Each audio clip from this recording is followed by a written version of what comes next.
Welcome to the Genius Factory. Enjoy the video. Measure 4 cups raw peanuts, 1/2 cup brown sugar, 2 tablespoons molasses, 1 tablespoon kosher salt, and 1 teaspoon cayenne. Rinse and thoroughly dry the peanuts if using fresh unsalted nuts. Moisture prevents crisp caramelization. Preheat oven to 325 degrees F and line a baking sheet with parchment paper or a silicone mat to prevent sticking. Combine the brown sugar, molasses, salt, and cayenne in a small bowl. Whisk into a smooth paste. Toss peanuts with a thin film of neutral oil and set aside the sugar spice mix for even coating.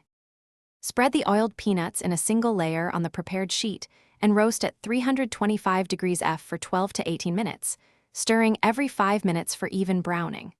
While nuts roast, warm the sugar spice mix in a small saucepan until glossy and slightly syrupy. Do not boil aggressively. When peanuts reach light golden color, remove briefly and drizzle the warm glaze over them, tossing to coat evenly. Return the coated peanuts to the oven 3 to 5 minutes to set the caramelized sugar glaze, watching closely to avoid burning.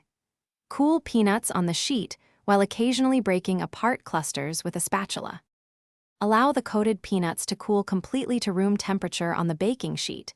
Cooling hardens the glaze and creates a crisp exterior. Do not refrigerate as chilling traps moisture and softens the crust. Instead, transfer cooled beer nuts to an airtight container and store at room temperature for up to 2 weeks. For serving, bring to room temperature if needed and toss with a pinch more salt. For variations, substitute smoked paprika or 1 tablespoon liquid smoke for a smoky profile, or swap 2 tablespoons maple syrup for molasses to alter sweetness. Thanks for watching. If you found this helpful, don't forget to like and subscribe.